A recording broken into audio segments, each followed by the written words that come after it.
Hello and welcome to the follow on. In our second episode, this is Amar and here with me. Hamza. Nice to see you again, guys. Welcome back to another episode of Follow On.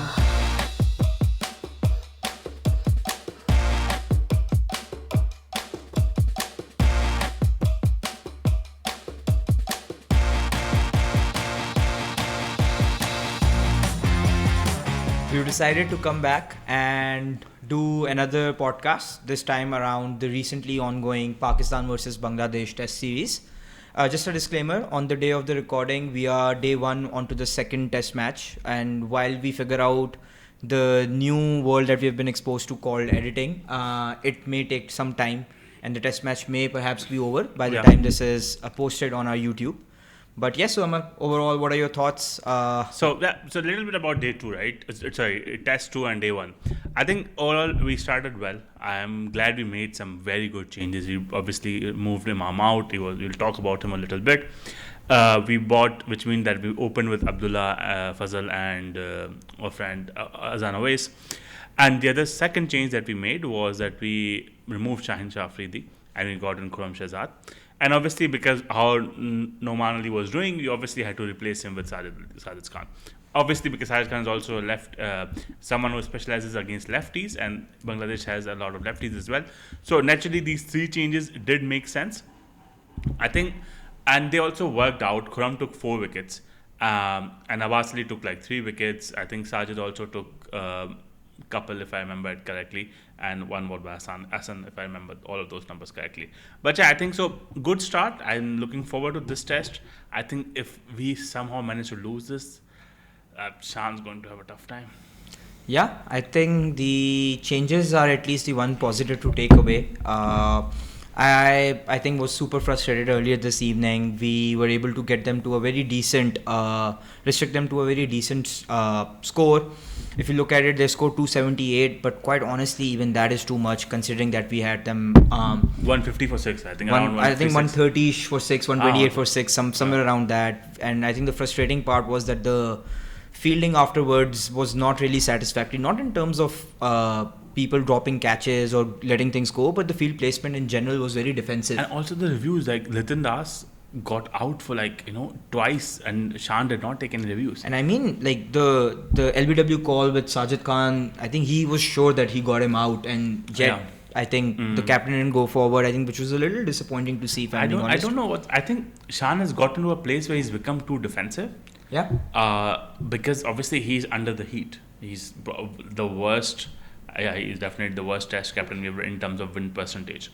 He has lost 11 out of 15 last matches. That doesn't look good. That doesn't look good for him. I mean, I love the guy. I think he's one of the most articulative, eloquent person we have met. He's a very nice guy. He gives a very good guy vibe. He has evolved himself by playing with Multan, and we praised him a lot in the last sort of podcast. But seeing him like this, maybe he's not the right call for captaincy. What do you think? I mean, forget captaincy, right? Let's take a zoom out and talk about his batting average. I think he's averaging around 30 in Test cricket over the last think 20 plus 30. games. He's just 30. Before the start of second Test, it was just 30. Yeah, so I think that's probably not par with what the modern day Test cricket requires, right? Especially him being the captain, he's shouldering a lot of responsibility. We were promised a new dawn of Shan Ball, I think, following England's famous era of baseball. I think we've seen the opposite of it. Yes, we have scored runs at a more frequent pace. Like the run rate has gone up if you look at our previous run scores in Test cricket, but the general performances have not been very satisfactory, right? Like at least from a bowling perspective, we've only won matches where we've built wickets on home turf which are very spin friendly. I think हमारा formula ही वही रहा है कि इतनी spinning track बना दो, and even then Bangladesh ने हमें बीट कर लिया because they just could play spin better and then that failed us. But I think maybe we'll do a podcast on second test and maybe the review and looking forward a little later. So maybe we deep dive now into the first test. Let's do I'll that. have it over to you. Tell me about it. Yeah, I think it was a little baffling. I think the match was surrounded with yet another Babar Azam controversy before the start of the match. I think a lot of people were excited to watch Babar play, especially he was back in runs, back in form, had a terrific PSL. We already covered that in the last podcast. But him being ruled out of the test just a fortnight before was a little disappointing for a lot of fans, and then there were reports coming out that he's fit. But this is more of a political stance by the selectors to give younger players a bit more of a chance. To be fair to the younger players, they did eventually deliver. Abdullah Fazal and Azan Owais were terrific. I think they were the two highlights of the first test for Pakistan. But let me give everyone an overview of how the first test went. Bangladesh in the first innings scored 413 runs. But before that, Hamza, so Shan won the toss and elected to ball first. What do you think about that? I think it was a very tricky call because the pitch, given the pitch and given what was being recommended by the curator and everyone else, it made sense to bat first, right? Like a lot of commentators were saying that Pakistan should have perhaps batted first. Exactly. And then I feel like this, so they were obviously disguised by this green patch on the pitch, but I feel like Shan and the entire crew, Sarfraz, Umar Gul and Asad Shafiq, I believe, all three of them should be smart enough to figure that bit out. Like, and for them to choose bowling, I think you probably would have lost like 20% of the match there and then. I mean, I agree. Like, especially if you look back at how difficult we have found under Shan's captaincy playing in the fourth innings itself. Oh, yeah, we cannot bat second time. Yeah, we have collapsed like countless times over the last year and a half. So in hindsight, yes, I think it was an obvious call that they missed. Yeah.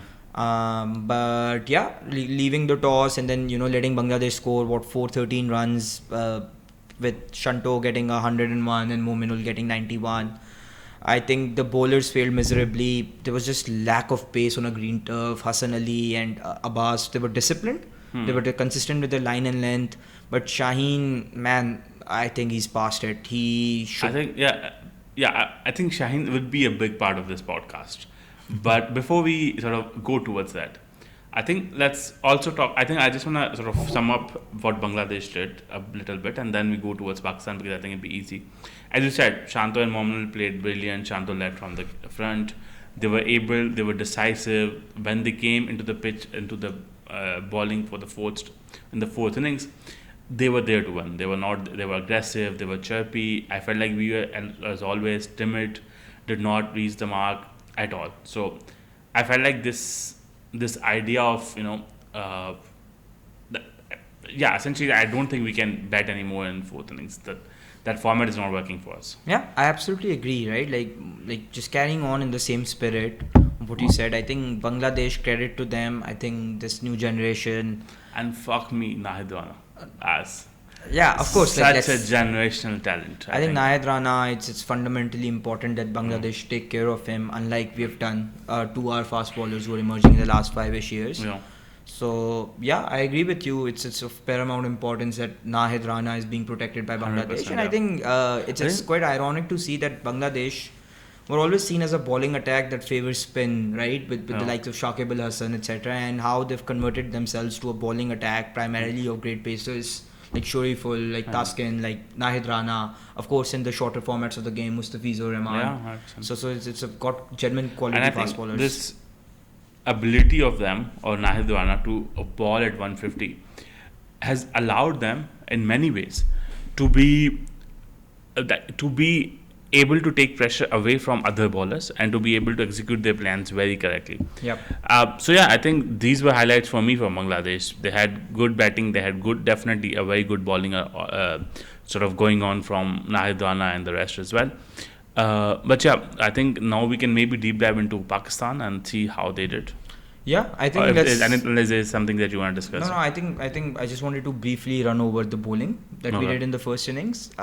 Very timid, like you said, not very impressive, not consistent pace. So if you have got control and discipline on one end, you need the sheer pace to disrupt batters on the other end, right? Exactly, yeah. Whatever control that Abbas, who I think, shout out to him, bowled terrifically throughout the test series. I think he proved that the general slang that we use in Pakistan, pace is pace, is not necessarily true, right? If you've got the brain up here and if you've got consistency, you can bowl really well, but you need support from the others, which unfortunately didn't come. I think another baffling call that they made was that Khurram Shahzad, ever since his debut, I think a couple of years ago in Australia, has been your best red ball bowler par Abbas, right? He bowls at a consistent pace. He's got a very Dale Steyn-like action.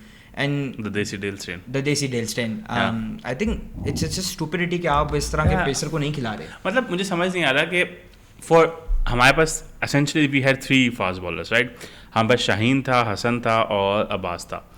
पहले तो you don't have a fast bowler to begin with. आपके पूरे squad में 15 लोगों के squad में you don't have a fast bowler, but okay, you have a very one-dimensional squad to begin with. उसके बाद भी you picked Shaheen, Hassan and Abbas. Shaheen, Hassan and Abbas, all 3 of them cannot ball in range of 140 even if their life depends on it. Abbas is known, as you said, कि Abbas का काम ये है कि he pitches at one length and then he just gets a batter out at some point. Fucking Abbas could get batsmen out on bouncers. But you just needed someone who could do that, who could ball at a speed, and you did not have any option. And Shaheen definitely been horrible in terms of tests. We have not seen any sort of reminiscence of thinking about whether he can be a red ball bowler. I don't think there is any chance of him becoming a red ball bowler. He's just holding the place, which means people like Khurram Shahzad have to make a place for him. I think my problem with Shaheen is also secondfold, that he has become this epitome of what fast bowling should Pakistan look like. That means no one else, for example, Salman Mirza needs to fight with him for the spot in ODIs and T20s. Whereas whoever has come in place of Shaheen has never put a foot wrong. Like Khurram Shahzad did not do any wrong to not play the first test. Yeah, I absolutely agree. I think honestly, while you were saying all of this, मैं genuinely ये सोच रहा था कि मैंने जब शाहीन शाह को test cricket में खेलते देखा कि can I recall a match winning spell, और कैन आई मैच इनिंग्स तो छोड़ दो, can I recall an innings winning bowling performance from him, or a spell where he genuinely threatened the batters. Maybe there were 1 or 2 here and there that I don't remember, but for me, I think he's been below par for a long while in the red format. He's not been the same in limited overs cricket since his injury in 2021, and usko bhi I think ab 4 saal ho gaye hain. He's been fit for 3-4 years. Exactly, and I get it. Maybe PCB did not manage them nicely. Everything else, I agree with all of that. I'm giving Shaheen that benefit of doubt. Lekin there's no excuse for you to be like this 4 years after your injury. People have come back. You saw Bumrah. I'm not saying he's in a red ball, but I'm saying you've seen Bumrah generally. And even in the past, the likes of Brett Lee, Shoaib Akhtar, these guys used to get injured and they used to come back stronger than ever.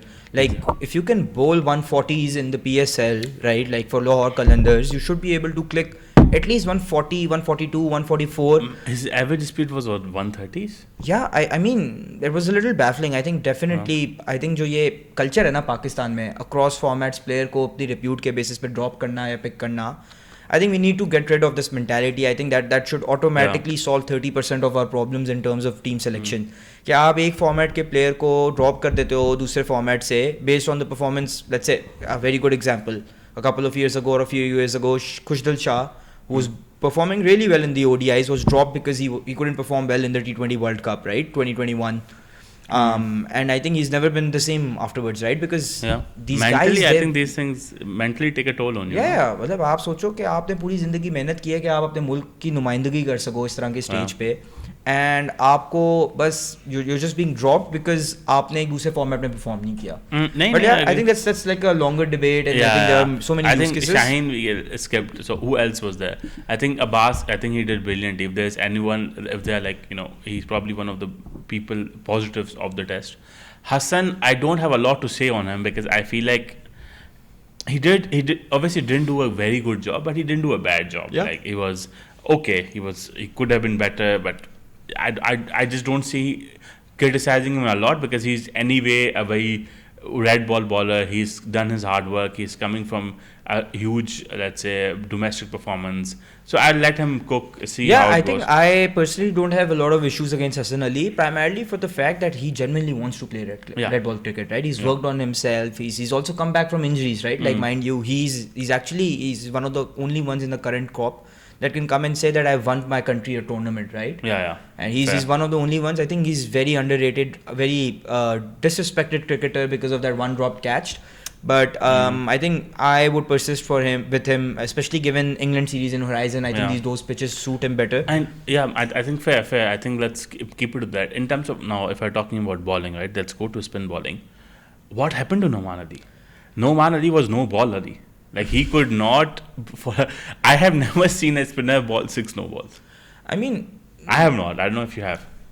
No, I haven't. I think it was definitely not his match. He got dropped for Sajid in the second test. Yeah. I feel like that maybe the fact that we made Turner pitches at home turf have sort of protected these guys. Yeah. Maybe I think we need to also think about long-term transitioning into.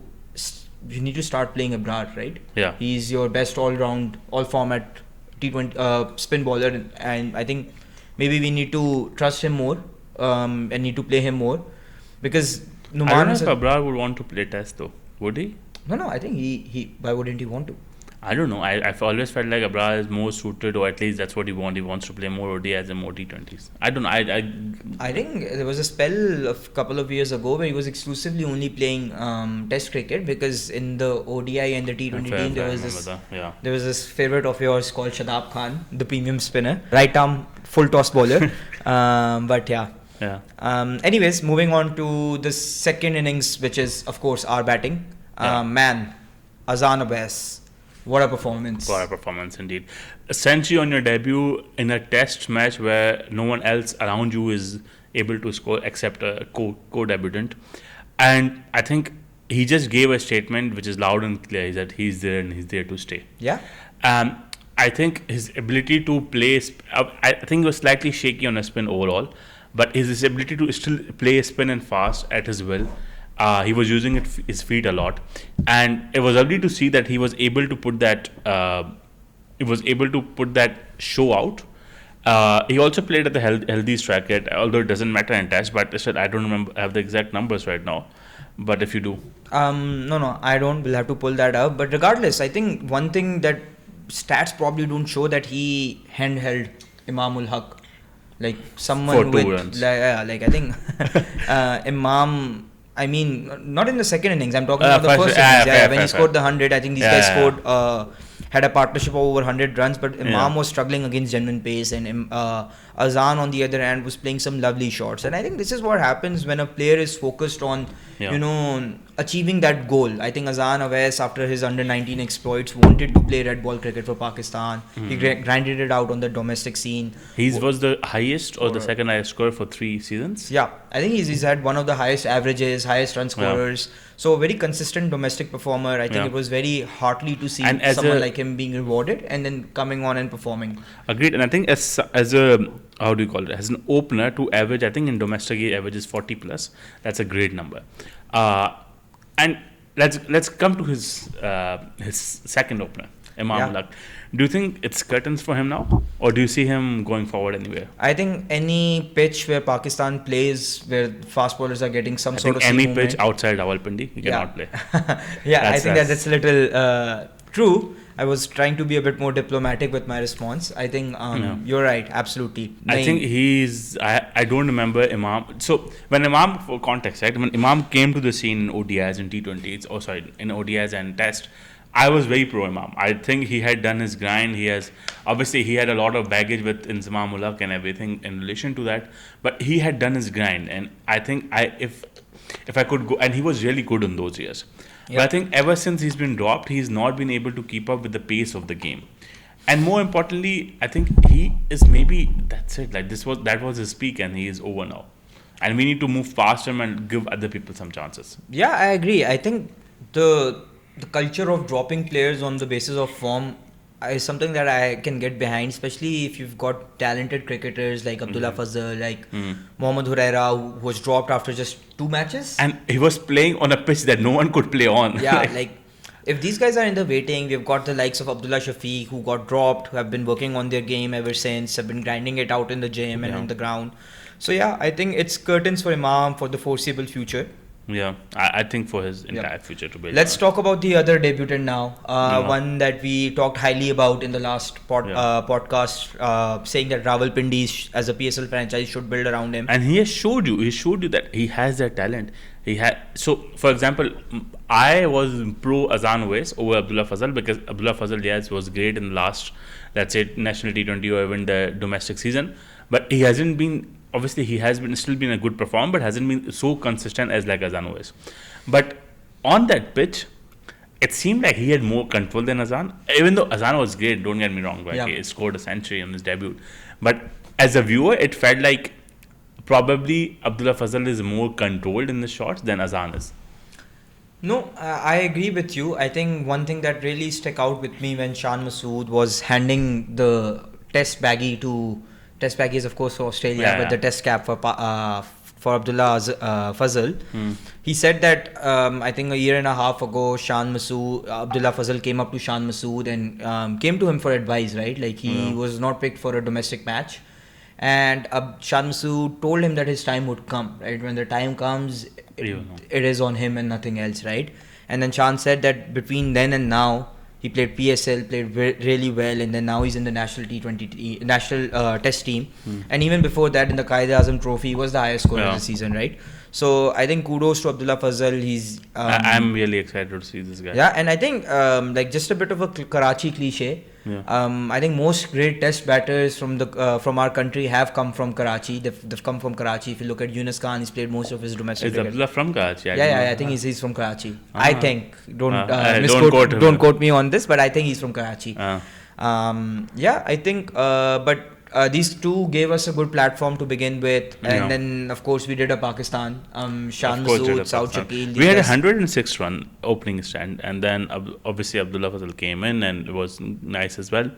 Shan and Saud has been very disappointing. Lately, I just don't. So first of all, before we move over to Saud, do you think Shan should have opened? So Shan should have come one down instead of sending Abdullah, or do you think that decision was fine? I'm saying this particularly because there was a first down is probably also tougher than a second down better in test. Or do you think that we wanted to be more close to the opening? I think I'm personally not thinking of this tactically. I'm thinking of this more of that if you're finally giving a debut to someone young and new, give them at a position where they're more comfortable, right? Like this is the same argument as you take Shamil to the plane to Bangladesh to play the ODI series, and then you're playing Shamil at one down, which doesn't make sense. The guy has opened all his life. Why are you playing him one down? So I think if you were to send Abdullah Fazal in the middle order, the same mistake that Rawalpindi's did in the PSL, that's taking away from his natural game. So I think at least from a selflessness perspective or from a giving someone a fair shot perspective, it made sense for Abdullah to come down one down. But of course, with Babar back in the side right now, he opened Abdullah opened, and then Shan is probably going to come down one down, and then Babar and so on and so forth. So Shan went on 9, Saud went on 0. Nothing to talk about there. I think Shan we've already discussed quite a bit. He's not brilliant with the bat. 30 average does not really work. What about Saud? I think. So, bit of context. I think Saud no longer averages around 50, which he did for a very long time. He has been exceptional in test pre-2024, but since 2024 he has been horrible. Do you think he probably needs a rest or needs to get dropped to get his mind straight? I think Saud has generally struggled where there's pacey conditions. I haven't seen him perform really well in the Sina. So I do feel like that if you're playing in a Karachi or in a Pindi or in a Lahore or basically in Pakistan, you can still get some utility out of him. But agar aap bahar ja rahe ho, so I think he's someone who will be targeted with the short balls, with the bouncers. So it doesn't make sense for you to build around him. I think one person. But isn't he your natural captain after Shan? Who else you have? You know who? Who? I think you bring back Babar as a test captain. I think Babar was never exceptional as a test captain. I think we do have the stats. I think Babar has a very healthy. Let me just pull that stat out for you. I think this is something that we'll talk about. So I think actually let's talk about it in a bit. Okay, I'll hold on to that. So let's just conclude how the match went, and then we can talk about Shan Masood and whether we need to look for a new captain or not. But I think. Moving on, I think Pakistan then of course lost the plot in the middle, and then of course we had Aga and Rizwan, coming. Rescue act. They did a rescue act. I think one thing too, Aga has not been brilliant in the shortest form of the game. One thing that has been super consistent about Aga is his ability to rescue Pakistan in the longer formats of the game, and I think that's somewhere that you need to give him, his kudos to, or you need to give him his flowers for that. So I think batting wise we did okay. We scored 386. Which was closer. I think. 413, 386, not a huge difference. Less than 20 runs. Yeah, and I think then, of course, in the second innings, I mean, just to give a bit of Bangladesh, at second innings, Shanto once again obviously surpassed everyone else. Brilliant bowling. I think Hassan Ali bowled the best sort of innings from Pakistan and just got 3 wickets. I don't want to count Shaheen 2 wickets. I think they were quite useless. And then in second innings, Pakistan has started, and I don't see anything happening for us. Imam got out early, I think the first over only. And we've already talked about Imam, so I don't want to spend some time there. Shan got out early, not a lot to see there. I think Abdullah and Azanov has once again stood up. Yeah, I think Abdullah Fazal high scored with 66. He was probably the best batter on the day, played really well. I think he was one of the only positives to take away from the second innings or the fourth innings of the match, as a matter of fact. So I think, not a very super impressive performance. Not a super impressive performance, and there was this new piece that I'll pull up today from ESPN. And it went along the lines of, my internet is not connected to your home, but yeah, it went along the lines of that Pakistan has been horrible, but they have never been this horrible. Yeah, they've been horrible. They've been never this terrible. Yes. For 2020s. Yeah, I read that up in the morning and as well. I was like, that's true. Like, we have been absolutely dog shit. Yeah. We cannot play test. We are too old or conventional for T20s. ODIs we haven't played for a long time, so we don't really know how we're doing there. Yeah. So I think it's just we need some sort of system to come together where we're able to figure our shit out. No, I agree. I agree. Anyways, let's that was the match. But you were saying something. You want to talk about the captaincy. I want to get into it because I'm interested into why you think Baba should be back. Yeah, I think let's first talk about why Shan hasn't worked. I think you touched upon it last. He's captain from 2023 to 2026. Played 15 Test matches, won 4 matches, lost 11 with a win-to-loss ratio of 0.36. This is the second worst for anyone in Pakistan. It's the second, I thought it's the worst. I think there have been captains with a bit worse who have played more. I think I can pull the exact statistic. It's somewhere here. But, okay, no worries. We can go for it. He's been second worst, maybe, but that's not. Yeah, but like if you compare him to captains of the past, like Javed Miandad had a win-loss ratio of 2.33. If you come to someone more recent, Misbah-ul Haq, who took over Pakistan from the biggest scandal, of course, right? He rebuilt the side. He made them number one in the Test. Misbah was brilliant, absolutely brilliant for it. And I think he captained for a longer period, right? 100%. And he was not playing at home. He was playing in the UAE. He made UAE the home, and he even had a win-loss ratio of 1.37. So, if you could explain this, I want to explain the viewers about a little bit about what is this win percentage. Yeah, right, so that they understand it.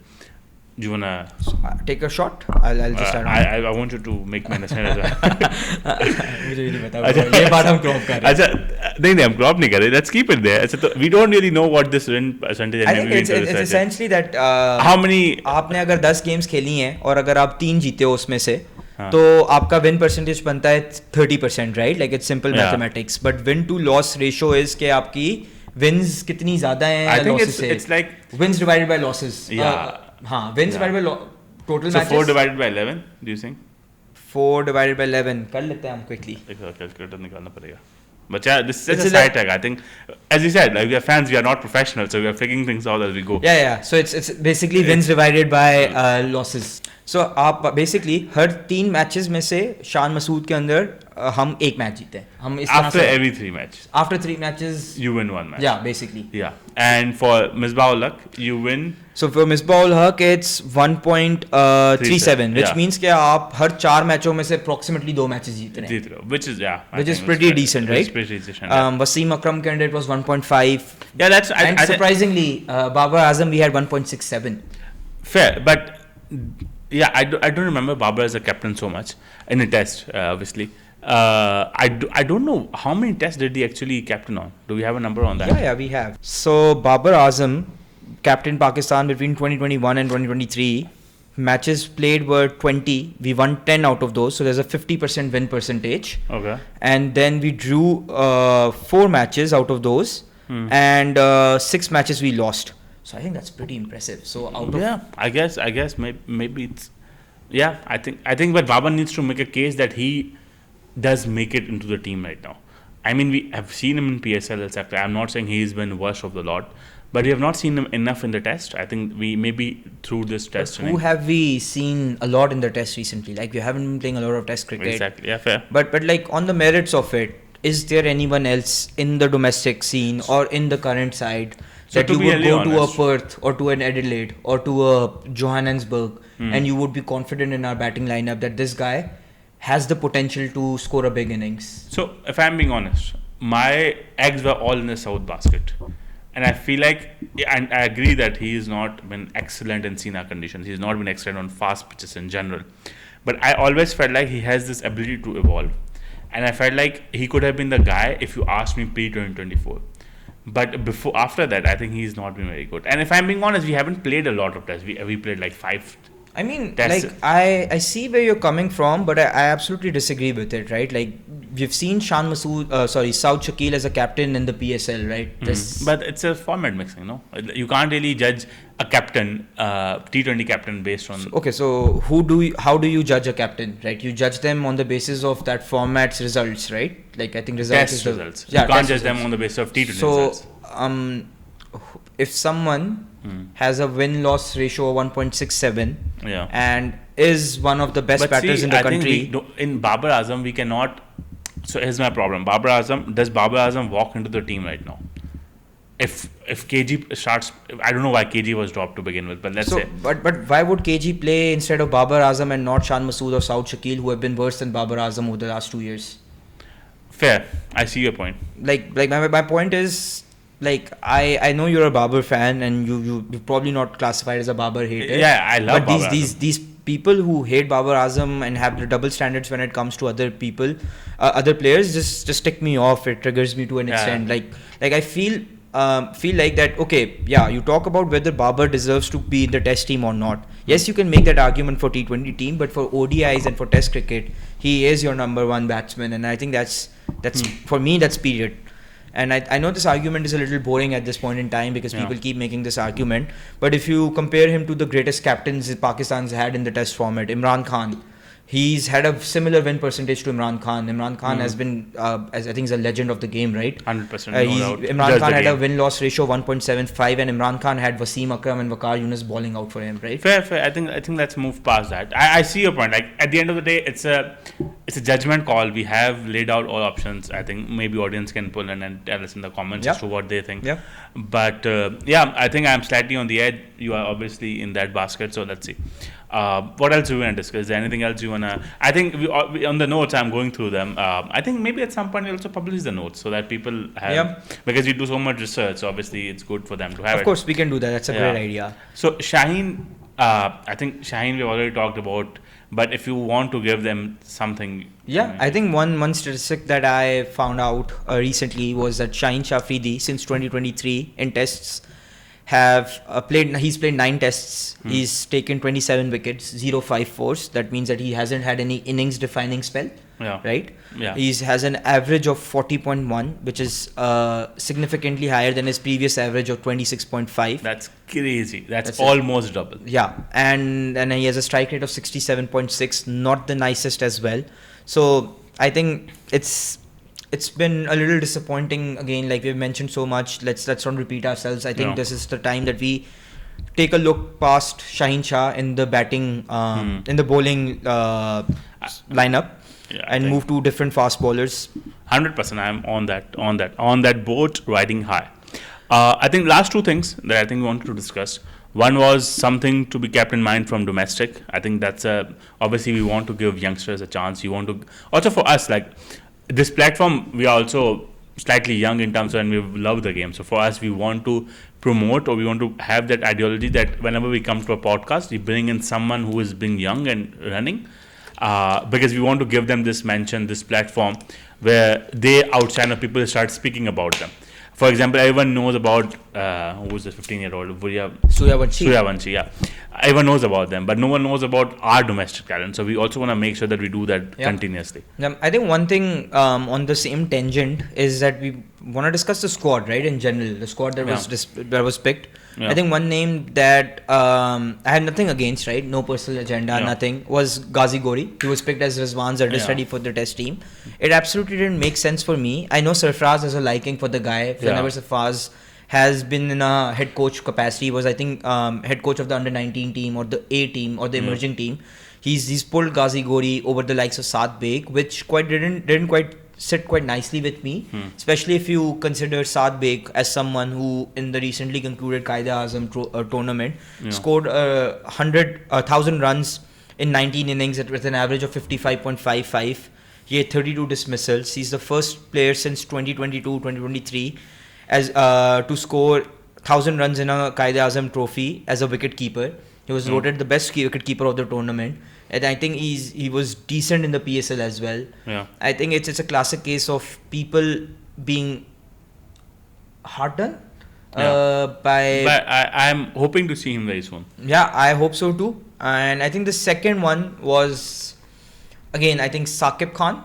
He's a fast bowler, played a couple of games for Quetta as well in the PSL. I think his economy rate in the PSL for the 2 matches he played was less than 7, which is quite impressive in today's cricket T20 game. He had 47 wickets in the recently concluded Quaid-e-Azam trophy with an average of 20.